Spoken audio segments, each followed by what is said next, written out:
សូមស្រមៃមើលក្មេងប្រុសម្នាក់ដែលកើតនៅលើកសិដ្ឋានតូចមួយមិនបានបញ្ចប់ការសិក្សានៅសាកលវិទ្យាល័យមិនមែនជាកូនអ្នកមានហើយធ្លាប់បរាជ័យក្នុងអាជីវកម្មម្ដងហើយម្ដងទៀតតើអ្នកគិតទេថាគាត់នឹងក្លាយជាមនុស្សដែលផ្លាស់ប្ដូររបៀបរស់នៅរបស់មនុស្សរាប់លាននាក់បុរសម្នាក់នោះគឺ Henry Ford ប៉ុន្តែតើអ្វីជាអាចកំបាំងនៅពីក្រោយភាពជោគជ័យរបស់គាត់តើមេរៀនណាខ្លះដែលយើងអាចយកមកអនុវត្តបាននៅក្នុងអាជីវកម្មការងារនិងជីវិតប្រចាំថ្ងៃនេះយើងនឹងសង្ខេបមេរៀនដ៏មានតម្លៃបំផុតពីជីវិតរបស់បុរសដែលបានផ្លាស់ប្ដូរពិភពលោកមេរៀនទី1កុំខ្លាចបរាជ័យមុនពេល Ford Motor Company ទទួលបានជោគជ័យ Henry Ford បានបរាជ័យជាច្រើនដងឆ្នាំ1899ក្រុមហ៊ុន Detroit Automobile Company បានបរាជ័យឆ្នាំ1901គាត់ក៏បែកផ្លូវជាមួយអ្នកវិនិយោគក្នុងក្រុមហ៊ុនបន្ទាប់មនុស្សជាច្រើនគិតថាគាត់គួរតែបោះបង់ហើយមិនអាចបន្តដំណើរទៅទៀតទេប៉ុន្តែ Henry Ford មិនដែលចាត់ទុកបរាជ័យថាជាទីបញ្ចប់នោះទេគាត់ចាត់ទុកវាជាមេរៀនគាត់ធ្លាប់និយាយថាបរាជ័យគឺជាឱកាសមួយដើម្បីចាប់ផ្ដើមម្ដងទៀតដោយមានប្រាជ្ញាជាងមុនបើគាត់បោះបង់នៅពេលនោះពិភពលោកប្រហែលជាមិនស្គាល់ Ford Motor Company ដូចសពថ្ងៃនេះទេមេរៀនទី2ហ៊ានគិតខុសពីអ្នកដទៃនៅដើមសតវត្សទី20មនុស្សជាច្រើនជឿថារថយន្តគឺជារបស់ប្រើប្រាស់សម្រាប់តែអ្នកមានទេមនុស្សដែលមានជីវភាពធម្មតាមិនអាចមានលទ្ធភាពទិញវាប្រើប្រាស់ដាច់ខាតប៉ុន្តែ Henry Ford គិតខុសពីគេគាត់និយាយថាខ្ញុំចង់ផលិតរថយន្តដែលកម្មកររបស់ខ្ញុំក៏អាចទិញបានមានមនុស្សជាច្រើនបានសើចចំអកហើយឈប់ឲ្យគាត់មានការស្រមើស្រមៃទៀតទៅប៉ុន្តែ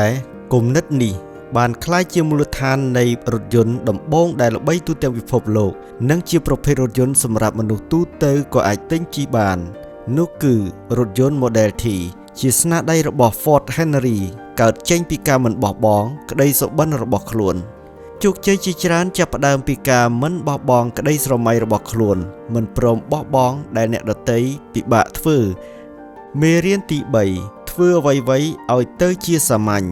Henry Ford មិនបានធ្វើការប្រកួតនៅលើទីផ្សារដោយការធ្វើរថយន្តដែលស្មុគស្មាញបំផុតនោះទេគាត់ប្រកួតដោយការធ្វើឲ្យអ្វីៗសាមញ្ញបំផុត Model T ត្រូវបានរចនាឲ្យងាយបើកងាយជួសជុលនិងអាចប្រើបានលើផ្លូវភាគច្រើននៅអាមេរិកសូម្បីតែ Moving Assembly Line ក៏ជាការធ្វើឲ្យដំណើរការផលិតកាន់តែសាមញ្ញផងដែរ Henry Ford យល់ថាភាពសាមញ្ញមិនមែនជាសញ្ញានៃការគិតតិចទេប៉ុន្តែជាលទ្ធផលនៃការគិតយ៉ាងស៊ីជម្រៅទៅវិញមេរៀនទី4កាត់បន្ថយចំណាយកុំកាត់បន្ថយគុណភាព Ford មិនបានស្វែងរកប្រាក់ចំណេញដោយការដំឡើងតម្លៃរថយន្តឲ្យថ្លៃជាងមុននោះទេគាត់ស្វែងរកប្រាក់ចំណេញដោយការកាត់បន្ថយចំណាយក្នុងការផលិតការអនុវត្ត Moving Assembly Line បានកាត់បន្ថយពេលផលិតរថយន្តពីជាង12ម៉ោងមកនៅត្រឹមតែប្រហែល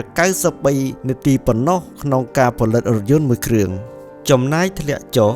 តម្លៃរថយន្តក៏ធ្លាក់ចុះចំណែកអតិថិជនកាន់តែច្រើនអាចទិញបាន Ford បានបង្ហាញថាពេលអ្នកបង្កើនប្រសិទ្ធភាពអតិថិជននិងក្រុមហ៊ុនអាចទទួលបានផលប្រយោជន៍ទាំងពីរមេរៀនទី5កុំបោះបង់ប៉ុន្តែត្រូវហ៊ានផ្លាស់ប្ដូរ Henry Ford បានបង្ហាញយើងថាការមិនបោះបង់គឺជាគន្លឹះនៃភាពជោគជ័យប៉ុន្តែជីវិតរបស់គាត់ក៏បង្រៀនយើងមេរៀនមួយទៀតដែរពេលខ្លះគាត់ក៏មិនព្រមផ្លាស់ប្ដូរឲ្យបានលឿនទៅតាមរបត់នៃផ្នត់គំនិតអតិថិជនឬទៅលើទីផ្សារថ្មីតួយ៉ាងដូចជាការដែលគាត់នៅតែជឿលើ Model T យូរពេកខណៈទីផ្សារចង់បានរថយន្តដែលមានពណ៌និង model ច្រើនជាងមុននេះគឺជាមេរៀនដ៏សំខាន់មួយដែលយើងគួរចាប់អារម្មណ៍ការតស៊ូមិនមានន័យថាត្រូវប្រកាន់គំនិតចាស់ជានិច្ចនោះទេមនុស្សជោគជ័យត្រូវតែដឹងថាពេលណាគួរអត់ធ្មត់ហើយក៏ត្រូវគិតទុកជាមុនថាតើគួររក្សាវិធីសាស្ត្រដដែលឬគួរសិក្សាស្រាវជ្រាវរកវិធីដែលថ្មី ជាការផ្លាស់ប្ដូរឲ្យត្រូវទៅនឹងតម្រូវការដើរឲ្យទាន់ទីផ្សារបើសួរថាតើអ្វីជាមេរៀនដ៏ធំបំផុតពីជីវិតរបស់ Henry Ford ចម្លើយនោះប្រហែលជាមិនមែនរបៀបផលិតរថយន្តតែមួយនោះទេប៉ុន្តែការប្រើប្រាស់គំនិតដើម្បីដោះស្រាយបញ្ហារបស់មនុស្សឯណោះទេជាភាពជោគជ័យពិតប្រាកដរបស់គាត់ព្រោះគាត់មិនបានបង្កើតរថយន្តដំបូងបង្អស់នោះឡើយប៉ុន្តែគាត់បានធ្វើឲ្យរថយន្តคล้ายជារបស់ដែលមនុស្សធម្មតាអាចប្រើបានគ្រប់គ្នា